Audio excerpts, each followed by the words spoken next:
wabarakatuh, Sobat Puitis.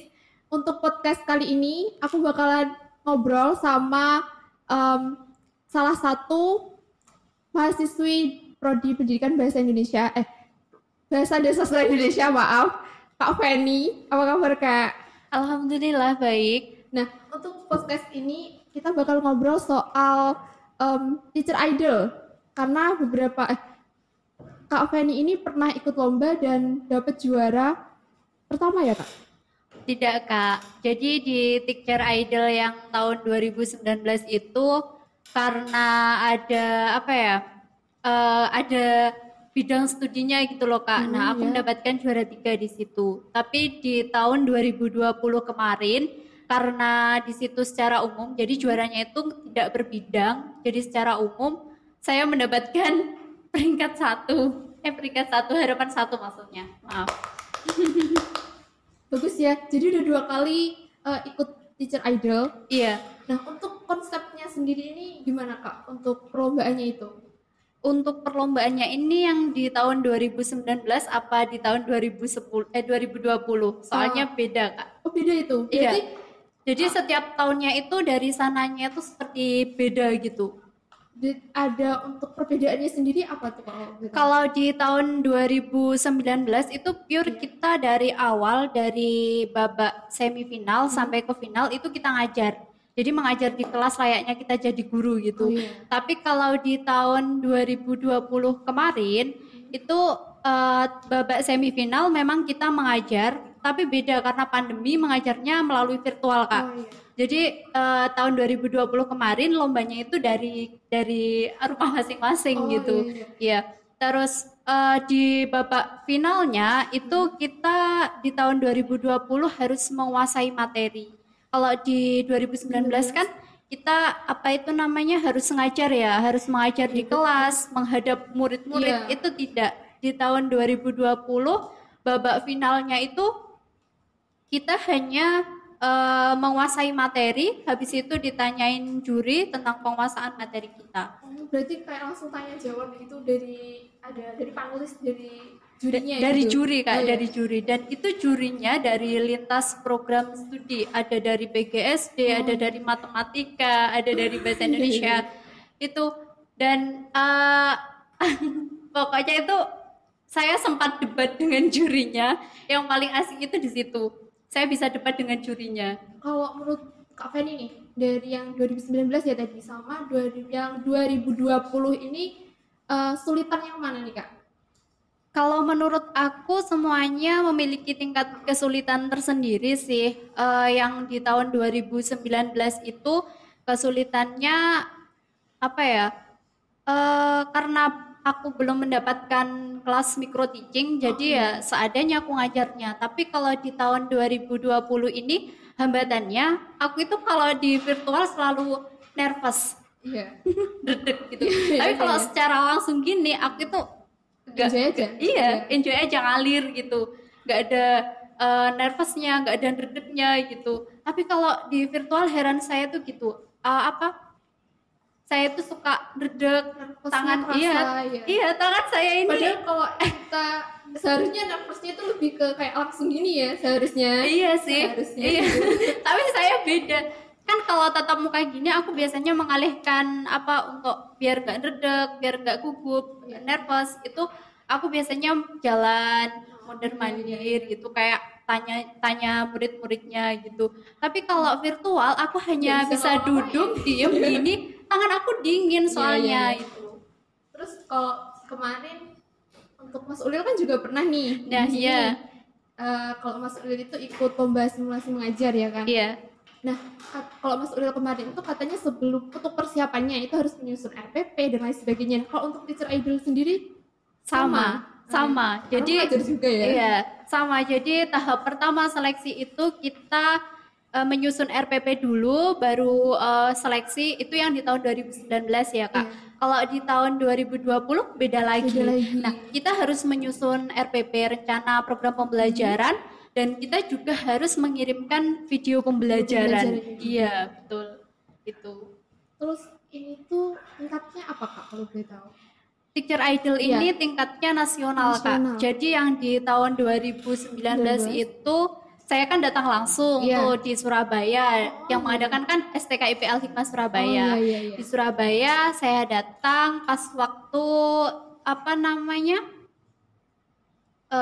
Kayak pembukaan. Pembukaan, Iya, iya. pembukaan di aula gitu. Nah, di situ baru aku merasa ya ampun ini pesertanya kok dari luar pulau, terus seluruh Indonesia nasional pokoknya ya. Kak. Iya, betul. Dan di situ saya bersaingnya itu dengan PTS atau maupun PTN. Iya, dan tentunya itu ternama Kak. Ya Allah, udah nggak bisa dibayangkan mampu nggak sih itu. Karena emang kalau udah sama PTN dan PTS kan pasti bikinnya ada perguruan tinggi yang lebih yang ada di kota itu Iya. juga kan termasuk bikin duluan gitu kan Iya, pastinya betul. mikirnya. Karena kan apa ya, apalagi saya tuh minernya itu sama yang perguruan tinggi negeri. Iya benar. Iya kan, Iya, image-nya kan udah luar biasa. wow, udah iya. bagus gitu. Wow, ini wow, mampu nggak sih itu?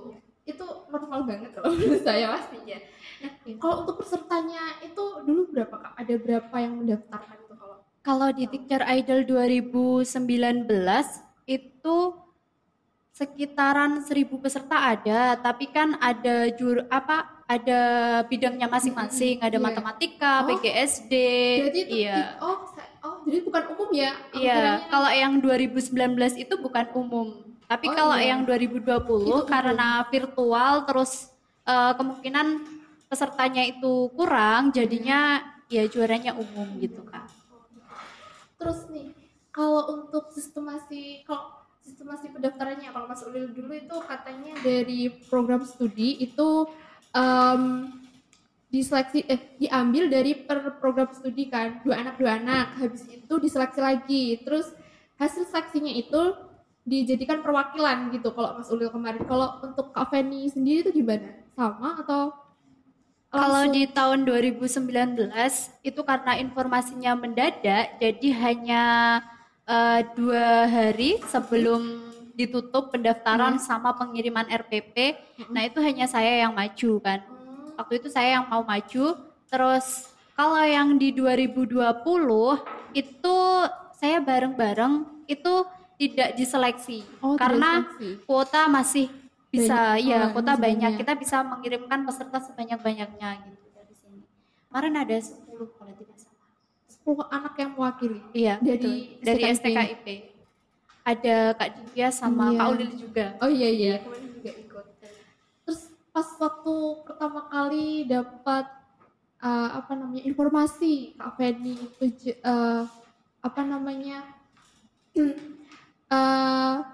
dapat harapan pertama ya tadi, itu rasanya gimana Kak? Iya, yang di tahun 2020 kan dapat harapan pertama Pertama. tuh. Apa ya? Nggak nyangka juga gitu karena kan bukan per bidang. Kalau Jadi per itu bidang itu kan umum lebih, ya. Kalau per bidang kan kita bisa tahu ya kita kemampuan kita benar. itu seperti apa sama dibanding dengan peserta yang lain gitu. Tapi kalau ini umum, jadi kayak menilai diri sendiri tuh wow.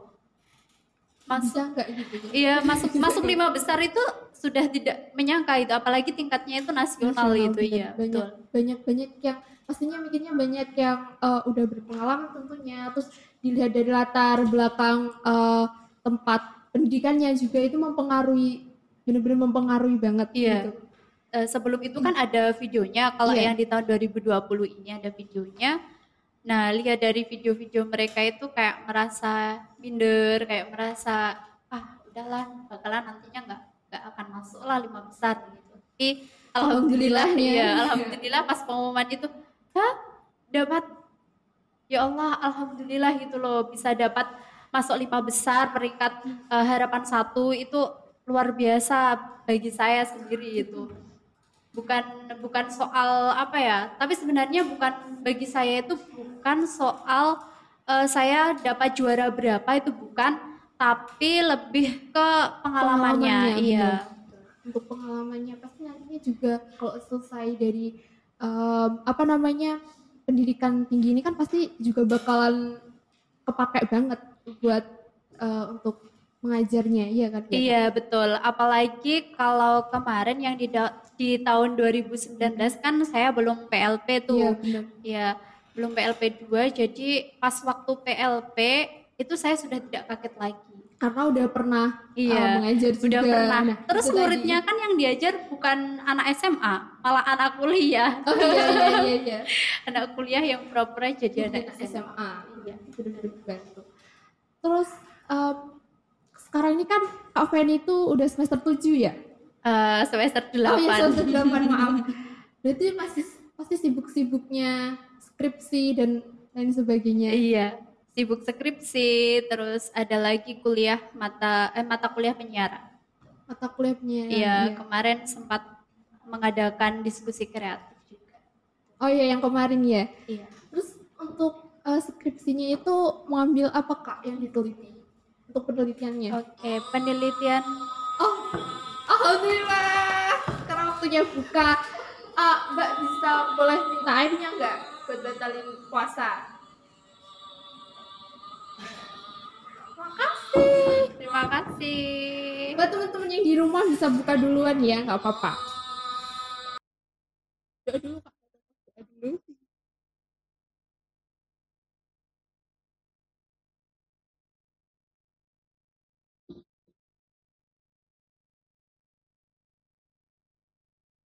Oke.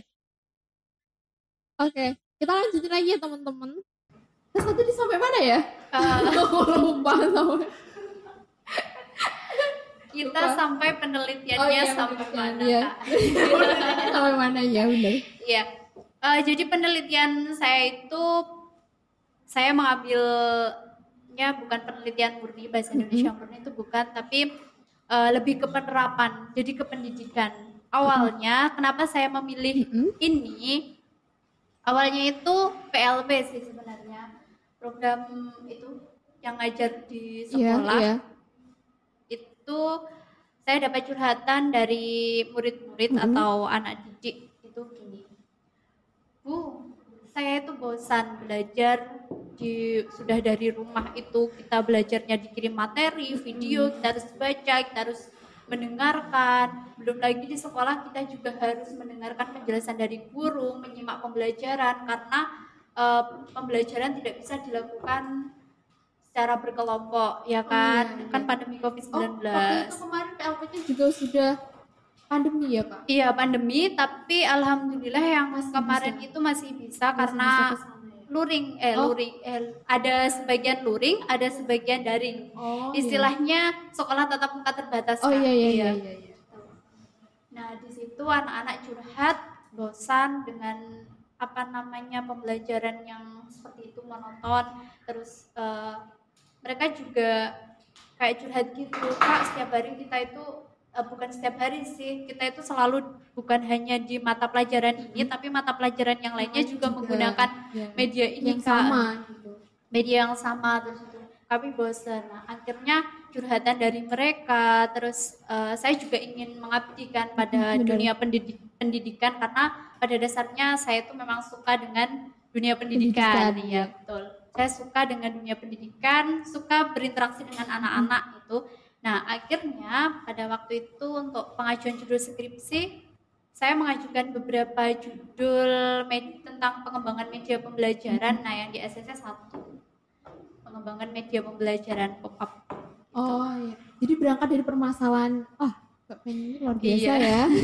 Iya, memang harus berangkat dari permasalahan. Iya, benar. Kalau berangkat dari diri sendiri lah, apa yang mau kita selesaikan gitu permasalahannya. Nah, Kak Feni ini kan kalau mahasiswa-mahasiswa di kampus pasti sudah tahu ya sama Mbak Feni itu terkenal banget. Mbak Feni enggak juga terkenal. Banyak banget prestasinya Mbak Feni, bukan hanya yang teacher idol. Jadi apa aja nih, lomba apa aja yang udah pernah Mbak Feni ikuti? Banyak banget loh, beneran banyak. Banyak gagalnya tapi Kak. Tapi kan pengalamannya itu tadi Kak. Banyak gagalnya. Jadi ceritanya saya itu mengikuti PKM program kreativitas Iya. mahasiswa itu dari semester 1 sampai semester 8 Oh. ini itu gak ada yang pernah lolos dibiayai. Itu sumpah ya Allah, memang bukan rezekinya mungkin ya. Mungkin dari situ terus ada dorongan ya untuk ikut lagi karena gagal. Iya, itu kan dari semester 1. Iya. Nah, pasti unyu-unyu gitu. Iya. Tapi apa ya? Gagal, coba lagi. Pulang malam, pulang pagi. Ya Allah, sampai rumah itu kayak kos gitu. Ke rumah cuma tidur, bangun, habis itu ke kampus Berangkat ke kampus lagi. Iya, betul. Kan kalau di PKM itu banyak banget ya untuk mau di PKM itu kan ada banyak banget, ada yang kayak pengabdian di masyarakat dan lain sebagainya. Nah, Mbak Fedi ini apa aja yang udah diikutin? Nyobanya 2 Iya. dari semester 1 2 kemarin, pengabdian kepada masyarakat sama kewirausahaan. Gitu. Bahkan yang kewirausahaan kita sudah punya produk, itu kerupuknya Iya, kerupuk. namanya kerupuk aksara. Oh iya kerupuk aksara, Tahu pernah kan? denger ya, pernah Iya. denger. Nah itu udah BPOM sih, udah apa kok BPOM? Udah halal. Udah halal Iya, ya. udah halal. Udah ada sertifikat halal, PIRT, udah ada itu. Tinggal kita produksi. Udah sempat produksi juga tapi. Sempat produksi, sempat jualan gitu. Tapi sekarang belum lanjut lagi karena kan ya saya sama tim sibuk dengan kegiatan masing-masing gitu.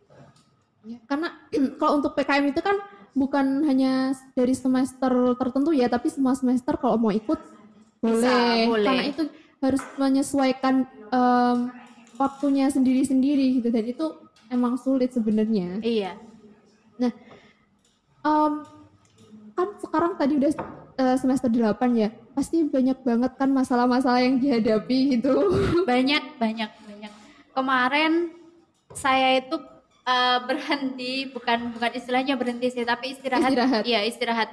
Karena memang ada suatu pertanyaan yang di otak saya yang selalu, setiap saya mengerjakan skripsi, saya mau lanjut ini, itu selalu kepikiran. Padahal itu ada di tahap selanjutnya gitu loh. Selalu kepikiran dan selalu mencari jawaban. Bahkan saya itu mencari jawabannya bukan dari dosen bahasa Indonesia saja, tapi dari prodi lain itu juga saya tanya gitu loh, saya gali itu. Bu, ini tuh sebenarnya gimana gitu. Itu tentang validitas dan reliabilitas. Nah, itu yang bikin saya pusing dan saya berhenti istirahat. Saya istirahat selama mungkin 1 bulan sih, ya Allah. 1 bulan gak mengerjakan skripsi sama sekali, jangan ditiru. Nah, baru ketemu jawabannya itu kemarin. Baru kemarin Iya, banget. kemarin ini aku ketemu jawabannya. Oh gitu. Akhirnya yaudah plong, sekarang lanjut lagi. Iya, Terus kan pastinya kan ada bimbingan dan lain sebagainya ya. Kan sekarang ini daring, jadi kita kesini juga terbatas banget gitu. Nah itu masuk ke permasalahan gak sih Kak? Menghambat banget gak Kak kalau untuk buat skripsinya sendiri? Menghambat dong, karena kan skripsi kan juga butuh diskusi secara langsung. Kalau secara virtual kan mungkin kita nggak nggak paham apa gitu. Belum lagi kalau rumahnya itu agak terpencil gitu pasti sinyal. Kendala sinyal, iya betul, kendala sinyal. Tapi gini kok, kan STKIP ini baik hati. Iya. Jadi kalau semisal nggak berkerumun banyak atau kita hanya diskusi, misalkan saya dengan pembimbing itu diperbolehkan. Oh, jadi baik ya. Sangat membantu sekali kalau gitu. Iya, jadi ada kegiatan yang daring, ada yang luring gitu. Kalau misalkan ada bimbingan yang kesannya itu saya bingung, kalau tidak dijelaskan secara langsung, ya kita tatap muka. Tapi hanya dosen pembimbing, saya dan 2 teman saya. Jadi tidak banyak. Untuk terakhir nih kayaknya teman-teman, buat Kak Feni, kan pasti ada teman-temannya juga mengalami hal yang sama Kak Feni. Ini ada pesan nggak sama teman-temannya yang seperjuangan ini? Pesan saya apa ya? Kalau lelah jangan berhenti tapi beristirahat saja. Nanti dilanjutkan kembali setelah rasanya enak atau rasanya sudah nyaman. Oh, jangan nyaman. Jangan nyaman. Kalau nyaman, ya betul. Ya kalau memang lelah istirahat, ya tidur secukupnya, jangan begadang gitu. Itu pesan saya. Iya. Oke teman-teman, kita udah ada di mau closing. Jadi kata Mbak Feni tadi kalau lelah itu jangan berhenti, tapi istirahat. Oke, kalau gitu kita istirahat dulu minggu depan. Minggu depan kita ketemu lagi. Oke, salam puitis buat teman-teman semua. Assalamualaikum warahmatullahi wabarakatuh. Dadah. Oke, selamat buka puasa dan menjalankan ibadah puasa ya.